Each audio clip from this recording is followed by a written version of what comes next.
As we normally do, people raise their hands, identify themselves, and make a question. Concise question. Felipe, and then the man by your side. Well, Ambassador, since you started with oil, the question is about oil. Of course, the China economy going down, shale oil in the US has changed the balance of supply and demand of oil in the world, and that explains the $50 barrel. But what is very curious, at least to many people, is that with 4 or 5 wars in the Middle East, in Syria, Iraq, Iran, Libya, there's no premium, a risk premium on the price of oil. In the past, you would see a huge premium when a situation like that would occur, and this is not the case. And so people have been telling us that the oil flows with the wars. ISI has its oil quota, Syria, no, Iraq, in the middle of the war, Kurdistan, the Kurds are selling oil. So how, can you give us a picture of how this is possible? Yeah. Sure. Okay, sure. My question is, how do you evaluate the impact of BDS on Israel now, and what can happen in the future about it? Okay. BDS, by those who don't know, it's break the silence, right? No. Boycott, divestment, sanctions. Disinvest. I will explain when I... One more. Here. Okay, there. Sorry.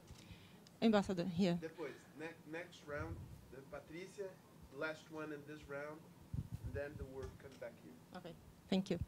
I had the privilege to be in Israel just last week. And what impressed me the most was that in the imminence of war, there is a nation that is striving and struggling to be the startup nation and an example for the world. Would you elaborate on this? How can you have at the same time a reptilian brain work on, going to the war or not, and at the same time, huge amount of young entrepreneurs developing the most high-tech technologies for the world? Okay, so in the order of the question, oil. The answer is pragmatism. Let's say the oil producers are aware of the alternative of the state of the market and the alternatives that are now available in other parts of the world, including here in Africa and other places, shale oil, the rising importance of gas, and they don't want to legislate themselves out of the market. And so they find ways of being very, very pragmatic. Let me take the most extreme example of Islamic State. You know, a brutal, crazy organization that executes people, chops the head of people and does this and that. They sell oil. Who do they sell oil to? To the Syrian government against whom they fight, to Turkey, and to others. Why do all these people, states or actors buy oil from ISIS? Because the price is even cheaper than $50. And the fact is that oil flows. Say, I mentioned Kurdish-Turkish tension, but the Kurds know that in order to sell oil, it has to go to Turkey. They are a landlocked place, and so this puts a limit on their ambitions for independence. And you could go one country or one supplier at a time and show how this pragmatism manifests itself. But at the end of the day, I mean, since it was one thing for a country like, and remember that some of the oil producers, like Qatar, has almost no population, and Saudi Arabia has more than 20 million people, but Qatar has a very small population.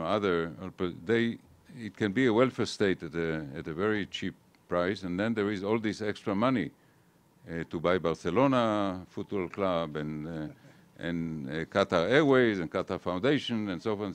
If this continues over time, then the $50 price will affect even a state like Qatar. Saudi Arabia, I believe, is beginning to to feel the pinch. But my direct answer to the question is pragmatism of the producers. The question on BDS. BDS is the acronym for boycott, divestment, sanctions. This is the battle cry of an organization actually created by an Israeli Arab, Israeli citizen, trying to fight, presumably, I want to underline the word presumably, the occupation of the West Bank. But if you read the manifesto of the organization, you'll find out that they actually fight the very notion of the state of Israel. They want what is euphemistically called a one-state solution, which is not the Jewish national state. And they are quite effective in working on university campuses, with trade unions, with other groups. They are attractive to both left-wing groups who are critical of Israeli policy and to right-wing groups who are critical of Israel and the Jewish people for other reasons. And it's a challenge for Israel. At this point, the challenge is limited, but if it continues over time, it will acquire momentum and definitely could undermine the legitimacy of the state, which is for us a major concern.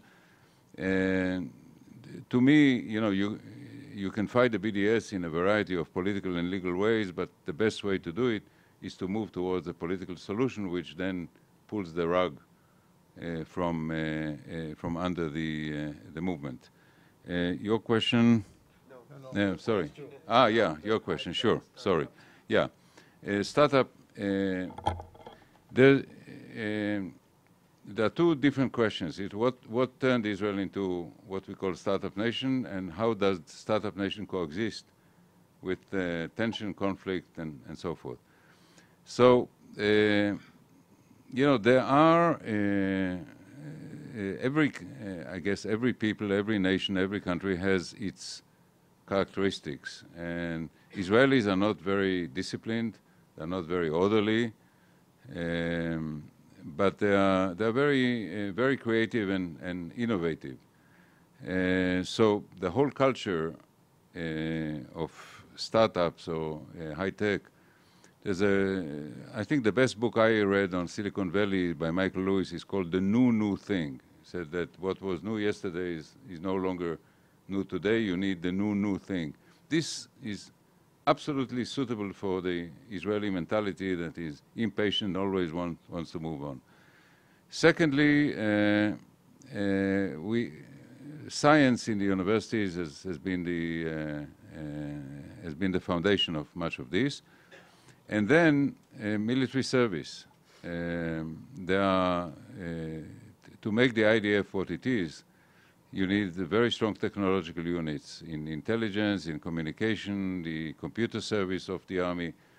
Thousands of young Israelis not just do their military service in these units, but sometimes go to a special course of 6 months, a year.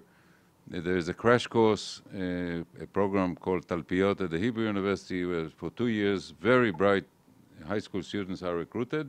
In 2 years, they get a BA in physics, chemistry, and mathematics, all three fields.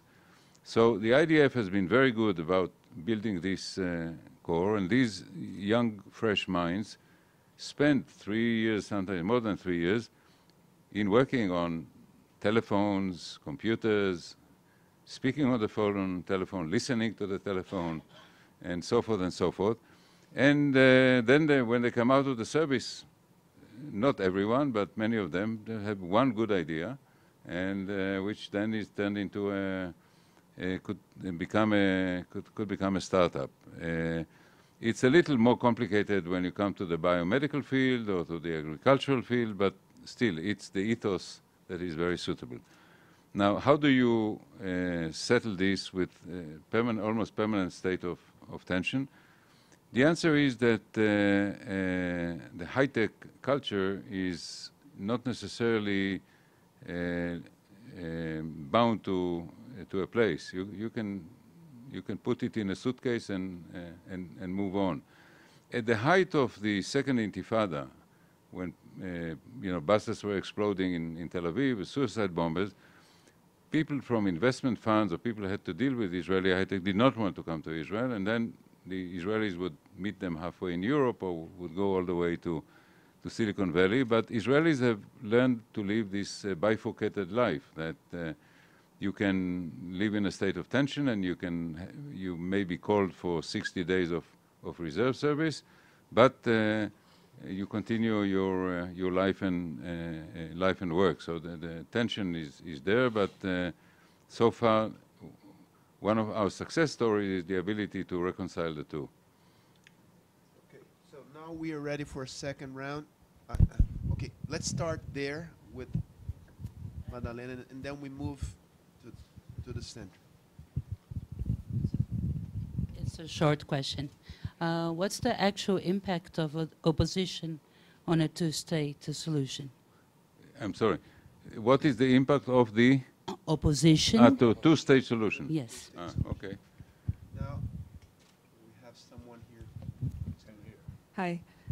I'd like to ask you two questions. The first one is about the decision of Mahmoud Abbas to abandon the Oslo Accords. I'd like to know your opinion on this and what would be the next steps considering his decision. And about the Iran deal, you said that is, in your opinion, is a good deal, right? I would like to know how is your opinion viewed in Israel? Mm-hmm. Okay. One last question here. You mentioned the paradox in the Syrian war and the effect on the Israeli neighbors. We know that Al-Qaeda, ISIS, and Hezbollah are all fighting there. Only Hamas is missing in that fight. And from your point of view, what would be better to Israel to deal with the Assad regime that has tried to build nuclear weapons, or simply facing this major war between all these organizations? And just another point, I would like you to comment on the relations between Israel and Russia, since now Russia is a big part of this. Okay. So the opposition to the two-state solution, unfortunately, is very effective. There is no two-state solution.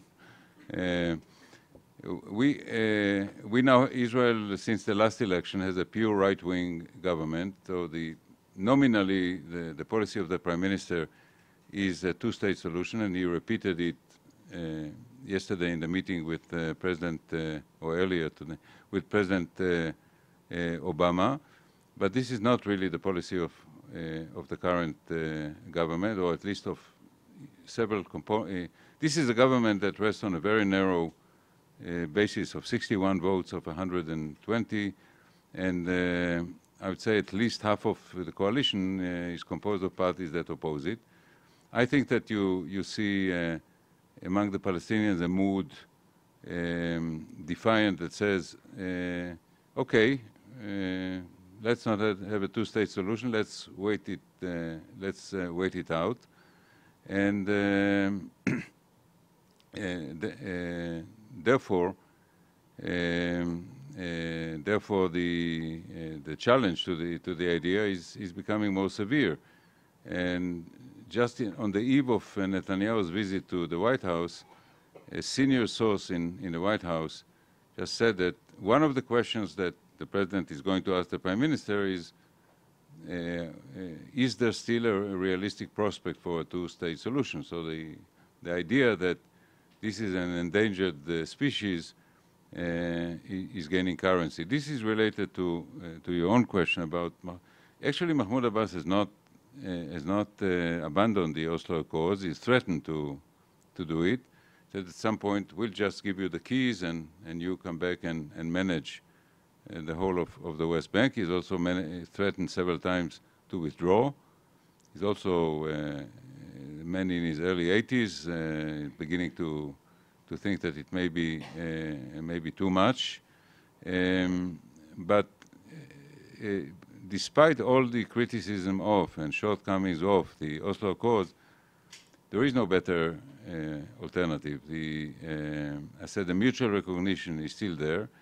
And to Israelis who are critical of Oslo Accords, and I asked them, do you really want to be back in Ramallah and Nablus and Jenin and manage the school system and the lives of almost 2 million people? Then of course the answer is no. So I think that you'll still find, at least in Israel, but there's also, you know, public opinion polls, I'm sure here is the same thing. It's one thing to ask people a speculative question in a public opinion poll, and it's the other to put a product on the table and said, here is an Israeli-Palestinian. If you ask, would you support an Israeli-Palestinian agreement based on Israeli withdrawal from 96% of the West Bank, partition of Jerusalem, swaps? 70% will say no. If you make that kind of an agreement, put it on the table, said this is a done deal, here is the agreement, 70% will say yes. So it's a question of managing the politics. So much for that. You had two questions. Yeah. The Russia. Okay. So there, when the Syrian civil war began to develop in 2011, I was commissioned by the Foreign Policy Online, foreignpolicy.com, to write a piece on Israeli view of the Syrian civil war, which I call it "The Devil You Know and the Devil You Do Not Know."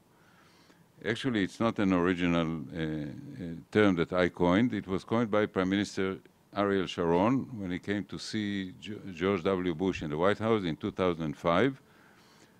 Bush simply hated Bashar al-Assad because he was nourishing the insurrection in Iraq. And Bush said to Sharon, let's get rid of him together. And Sharon's reply was, he is the devil we know.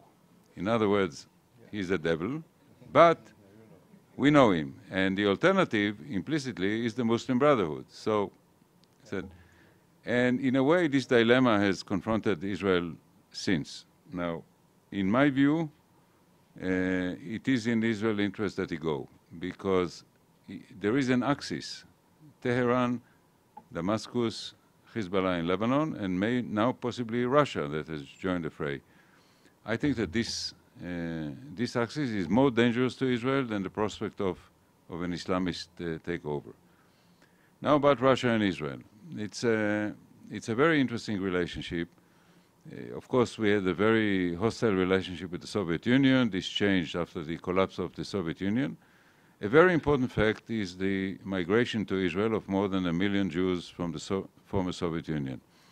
It has a great impact on our country. It was 18% of the Jewish population. On the whole, very well-educated population that made a very important contribution to our life, including to high tech. Some of the innovations are by Russian, by engineers and so forth of Russian origin.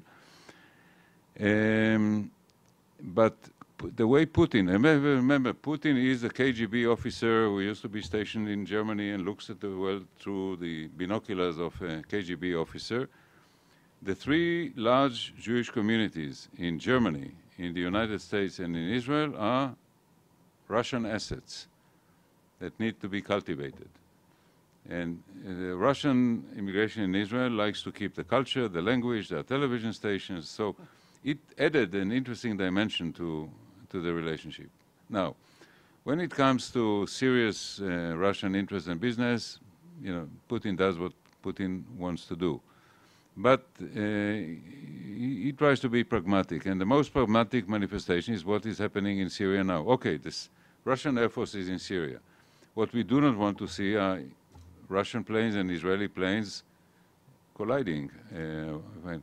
So Netanyahu flew to Russia, and the Russians sent a senior general to Israel, and we have coordinated, something that would not have been conceivable before, but you know, these are the realities on the ground. So I see Russia joining the fray in Syria as a negative in general terms and specifically in Israeli terms, but it's there, it's part of life, and we have to find a way of living with it. Can we get another question? Sure.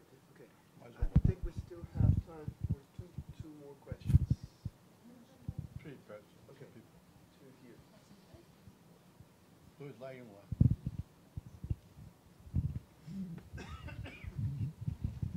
Back to the BDS subject. There is this BDS campaign. There is a huge delegitimation campaign against Israel, the whole world. Why Israel doesn't answer this with an anti-campaign, anti-delegitimation campaign? I don't see any movement or very small movement of public diplomacy from Israel. It doesn't fight this campaign. Mm-hmm. Why? Okay. And what can be done?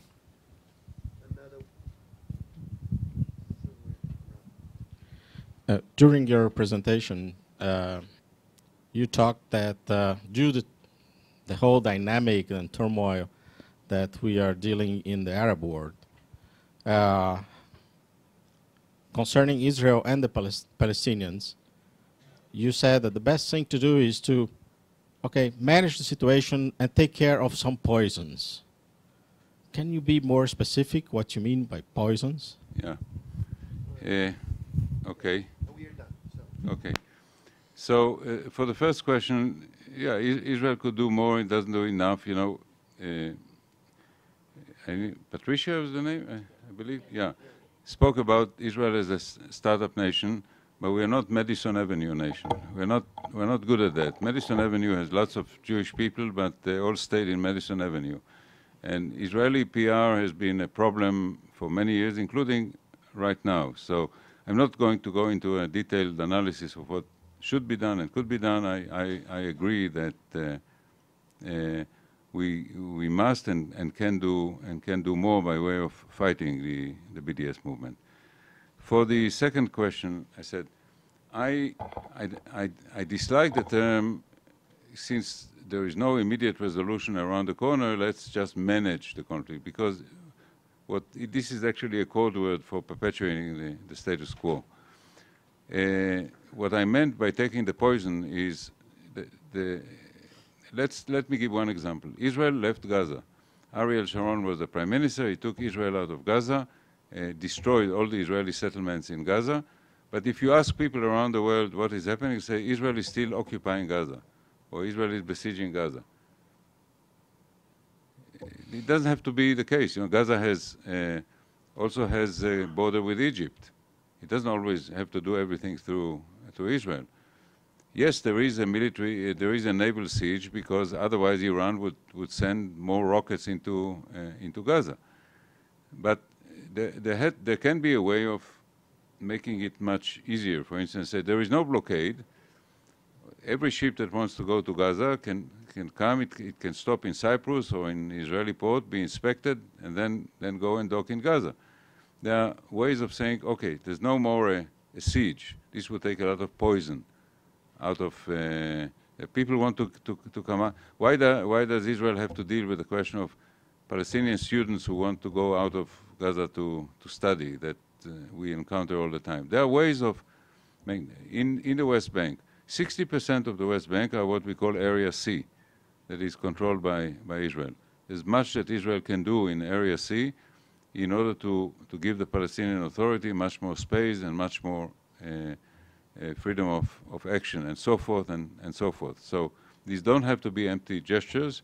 They can be actual states, but of course there has to be reciprocity, that I give you more in Area C and you stop the incitement. This can be built into something that is reciprocal. Would you like to close? Either one or the other. No, Celso. then I say some words. Well, I think we have had an excellent opportunity to hear a very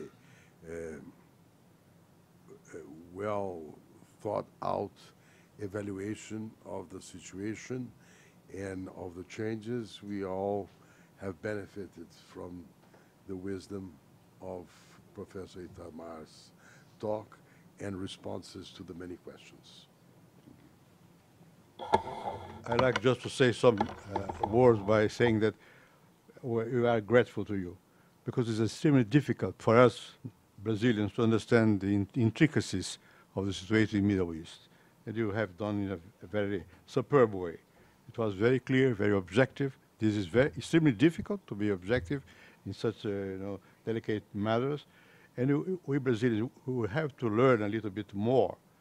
In this institute, from time to time, we try to understand the situation, this geopolitical situation in different parts of the world. Even very recently, some people from Turkey came to explain their ideas about the situation. So for us, it's very important to balance the views and to have a more, objective analysis of the situation. I think that more and more Brazilians and Brazil will have to be more concerned with what's going on across the globe, because I know it's far away, but not that far away. Nowadays everything is more close, and thus it's important to have our own perspectives and our views. As I said before, I've been several times to Israel. I'm grateful to the fact that I have been honored by your university, Tel Aviv, as well as the Hebraica from Jerusalem, which a PhD, honorary PhD degrees. And I took the benefit of being there and having contact with several people around, and to understand more appropriately, I hope, what's going on. When you said about the consequence of the nuclear treaty, I agree with you. This is a very sensitive issue for us. Some time ago, we have participated in Brazil in trying to conciliate perspectives about to do or not to do the nuclear in Brazil, and the same way in Argentina. At the end, the decision was not taken by me, but taken by previous government. The decision was, let's try to make an agreement with our neighbors, the Argentinians. We did. Was maybe a very, how can I put, exemplary kind of relationship. The decision was, let's monitor each other. We are implementing up to now, so we have the possibility to enrich the uranium in Brazil, provided the Argentinians are looking after what's going on, and vice versa. And this was very, very important to keep not just peace in the area, but also to give us more freedom to do research. We are doing that. As you know, it's not that difficult nowadays to master the atomic questions, but we are doing under the umbrella of the nuclear non-proliferation treaty, and I think was important. I had what has been, first of all, when I was last time in Israel, I was instructed about the situation. Then I was trying to look after what was going on across the globe. I read Kissinger's objections to the nuclear. Also, I listened to Obama, and I agree with you. I think it was a very step ahead. Thank you very much for coming, and for us, really a pleasure to have you here. Thank you.